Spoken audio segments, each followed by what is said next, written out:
Hey, Michaela. Mm-hmm. Chopsticks or fork? Fork. Yeah? Yeah. Have you ever had a crack with chopsticks? Well, I don't really eat Asian food, so... Ooh, hello. G'day to all the Asian listeners. Welcome to the Tradies Business Show, helping you get off the tools and into true business ownership, so you can spend more time doing the things that matter most. Now, here are your hosts, Warwick Bidwell and Michaela Clark.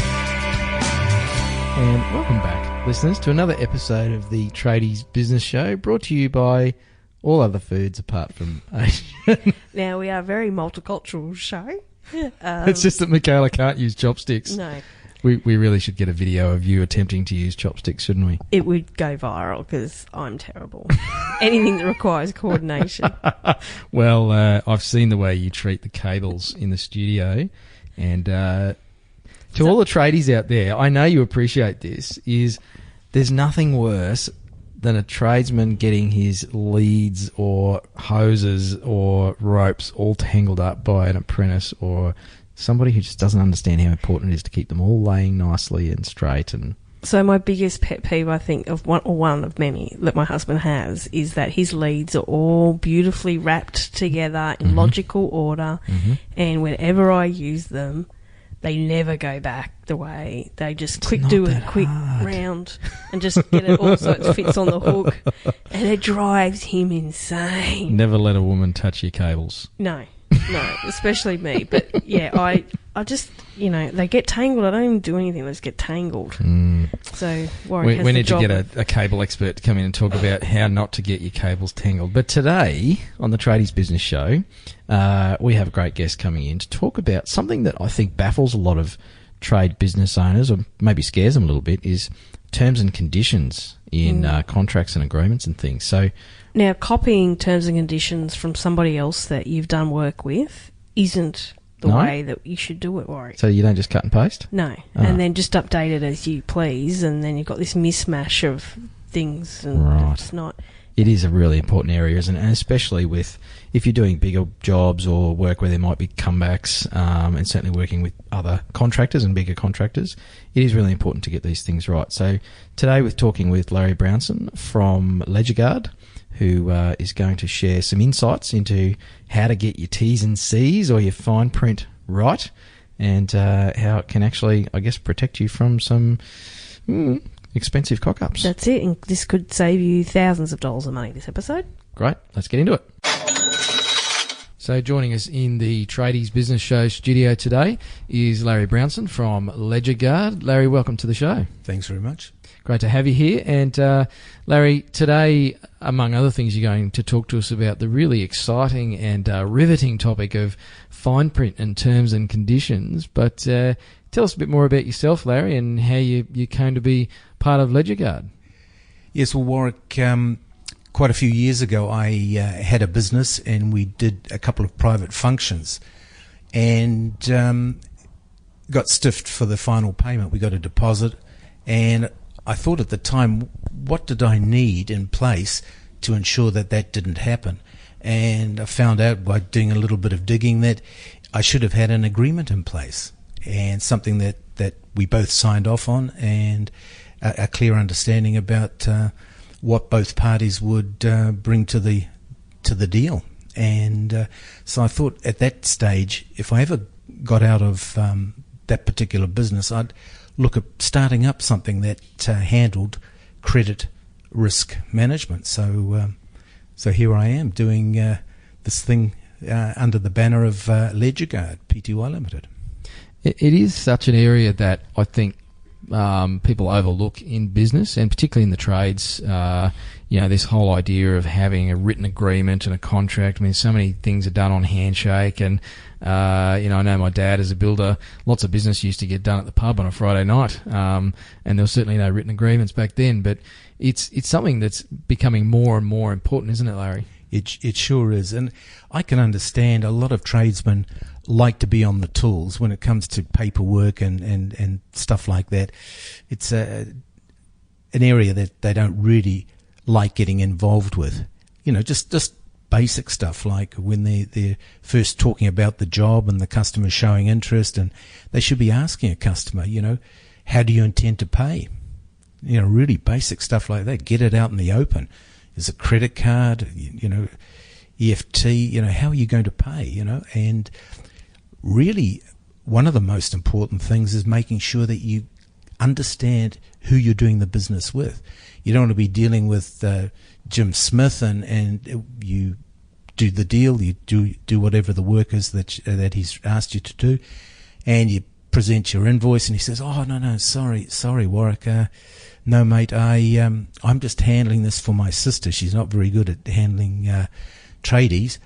You'll have to re-invoice her." "Oh, okay. So you do that. And she said, "Oh, Warwick, there's no way that I can afford this. I'm sorry, I just don't have the money." So all of a sudden you're between the rock and the hard place. So doing simple things like making sure you know exactly who you're working for, and especially if you're working for a PTY limited company, you need to know who the directors are. If you have a contract or an agreement in place, making sure that you are getting it signed off by the director and not the receptionist or somebody else. Basic things that really come through for you, when things get a bit hairy. So obviously not having, terms and conditions and agreements is a big mistake that a lot of people in this industry can make, but ones that sort of have some terms and conditions that they've either copied from somewhere else or whatever they've done. So what do you see some of the common mistakes you're seeing in terms and conditions and agreements that are out there generally? Well, quite often I come across terms and conditions that have been plagiarized, in other words, copied off some other business which is similar to theirs.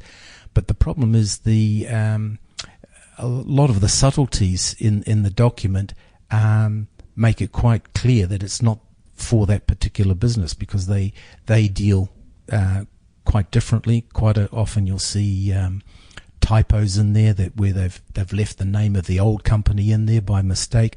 So one of the things that needs to be covered is to make sure that your terms and conditions actually mirror the way in which you want to do business.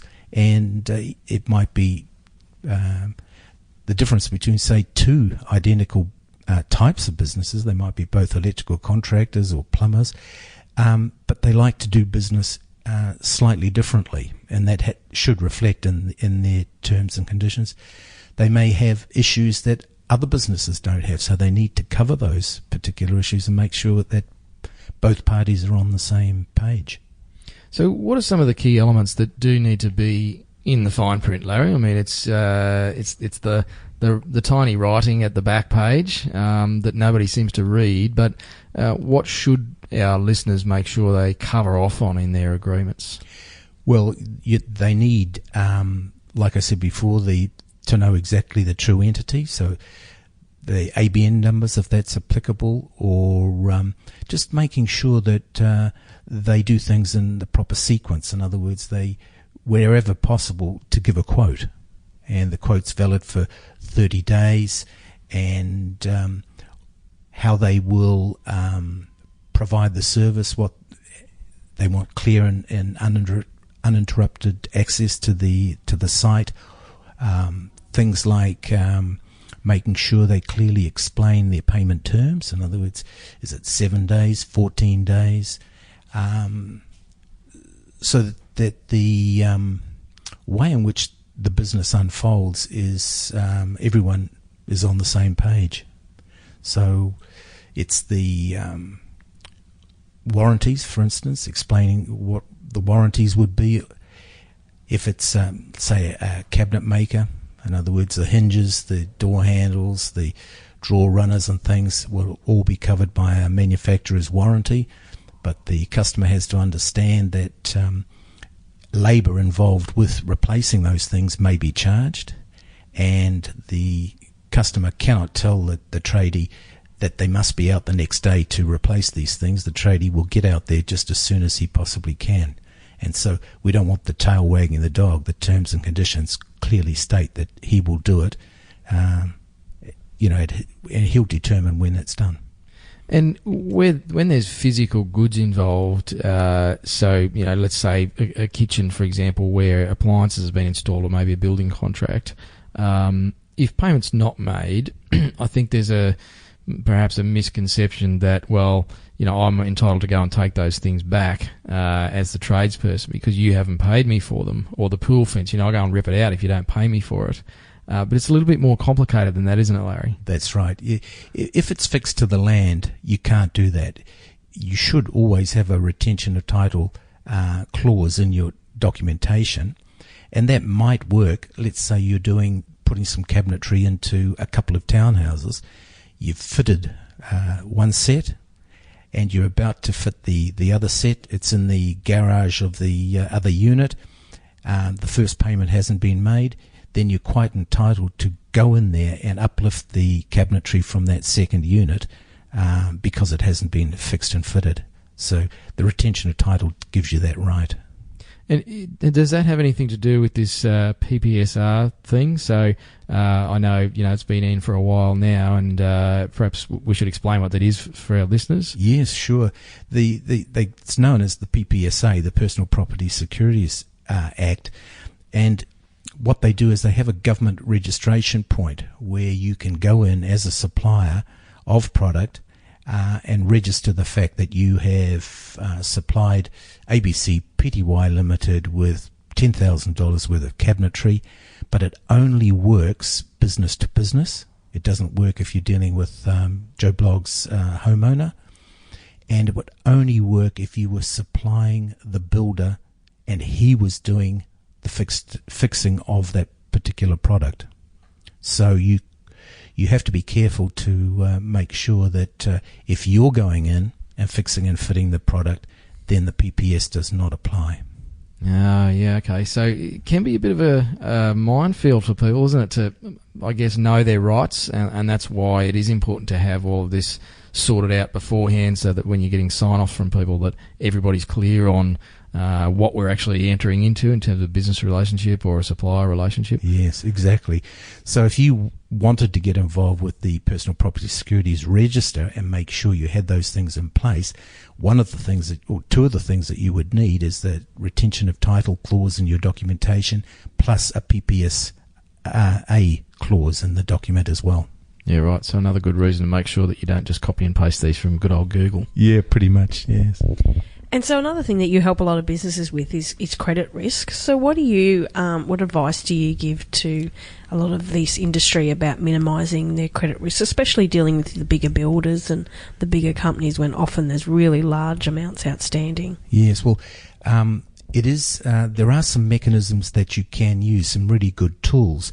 So if you're trading and a head contractor makes an offer for a large amount of work to be done, you can do a credit report on that particular builder to make sure, number one, he has a good payment history, so at least you know what you're up against. And there are some ways in which you can approach it.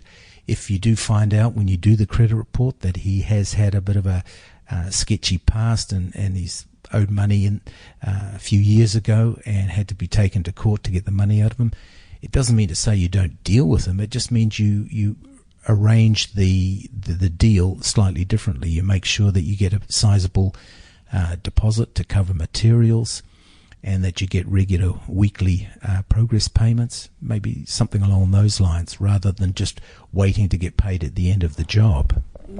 Because I know in some episodes we've spoken with Commissioner Griffin from QBCC, and a big issue is, subbies have to wait till the head contractor gets paid, and, that the beck and call of all that happening. So, how do you find that getting around that for a lot of these smaller guys?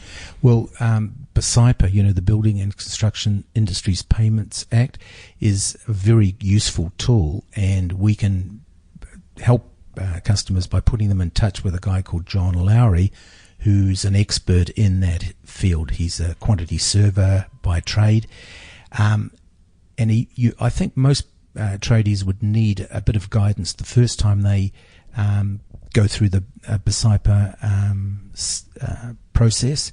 But once they've done it, and John's guided them, then they would be self-sufficient from then on. They'd know exactly how to do it. But it is a mechanism and a way in which that they can fast-track payment from a head contractor.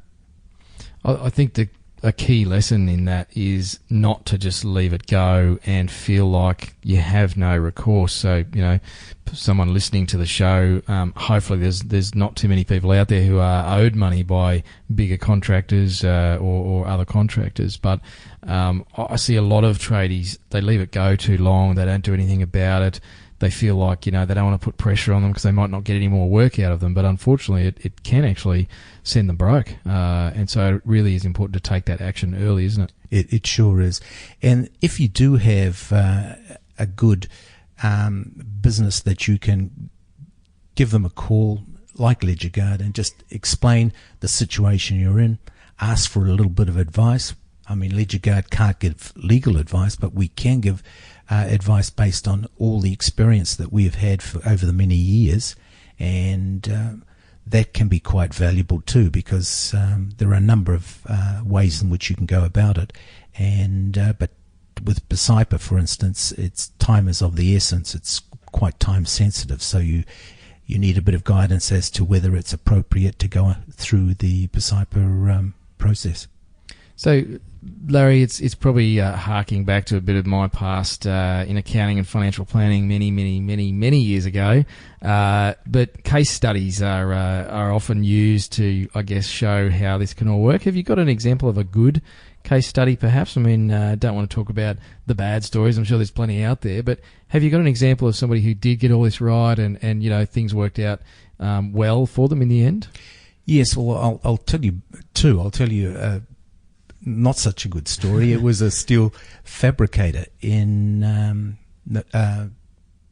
Narangba, and they did a job for a large company. They didn't have particularly strong terms and conditions in place, but they felt reasonably confident, and they went ahead and did the work. And previously, about a year beforehand, I'd been in touch with this company and said, look, are you familiar with the PPSA and how you can put a registration on and become a secured creditor, so that if a business you're dealing with goes into receivership or liquidation, you are a secured creditor. And there's another thing called unfair preference payments, which says that when the receiver steps into your liquidated customer, they can have a look at the books and they can claw back any payments that have been made to you going back 6 months. They can legally do that. And so when I mentioned that to this steel fabricator, he said, "Oh, no, mate." He said, "Yeah, it sounds all right." But he said, I'm not worried. He said, "I never have any problems getting paid. And besides, they're too scared not to pay me." And I thought, wow, he must be a big, powerful guy, to say that. So I thought, okay. And I said, do you mind if I give you a ring back further down the track just to see if you might be interested then? And he said, oh, yeah, you can if you want to. So anyway, sure enough, I had a diary note. I gave him a call a year later, and he wasn't in the office, so I rang him on his mobile. And I said, oh, it's Larry Brownson here from Ledgerguard. I remember I talked to you about the PPSR and what protections you can put in place if you're dealing with one of your customers that goes into liquidation. He said, who told you to call me? I said, no, it's just a diary note that I gave you a call about a year ago. And he said, oh, mate, he said, I've just been stung for $320,000 and I've got $60,000 worth of fabricated product in my shed ready to go to the customer. He said, man, I don't know, I should have listened to you. He said, if I had have done something along your lines, maybe I wouldn't be in this pickle. Anyway, he's struggling and he may survive, but he said could be another month and he might be out of business, but he's struggling to get through. And, without, I guess, disclosing too much, but what might have been the cost for him to put something in place, Larry, that could have, put him in a much better situation? Well, it would have been maybe a revision of his terms and conditions to make sure he had that retention of title and a PPS clause in there. So it might have been a couple of $100 to get that tweaked, and then training him and his staff to put the registrations on, another small fee. So even if it was a couple of grand, $2,000 or $3,000, he could have avoided perhaps, being held out for 300 plus and even facing his own financial demise off the back of that. That's right. Well, the problem is I see it for a lot of my customers aren't particularly worried if they found themselves in a situation where one of their customers went into liquidation owing them a couple of grand. But what they don't want is they don't want that unfair preference payment clawback. They don't want the receiver to step in and have a look at the books and claw back 6 months worth of $2,000 a month. And see, the difference is 10 or 15 years ago, if a receiver stepped into a business, quite often the business owner would own the shed, he might own vehicles and equipment, so the receiver had something to actually work with to turn into to work with the assets to help pay off the creditors. But nowadays, business owners don't own the shed, they lease it, they lease all their equipment, so when the receiver steps in, there's not much there. So they're going to be quite mercenary, and they're going to look around for every opportunity they can to claw back some money. So what about a happy story, Larry? Because I'm feeling a little bit... sorry about that. But, it's a great example, mate, and it is really important to get that stuff sorted. So give us the flip side. We have had another client who was they organised pumps, submersible pumps and all sorts of pumps. They had customers like hospitals and things like that. So they did some really small deals and some really big deals. And they had distributors throughout Australia, and one of their distributors went broke. And they had the PPS in place. They had a half a dozen pumps down at this distributor in New South Wales, and they were able to get those back because they'd registered the fact that they'd supplied those products. And so that was a good story.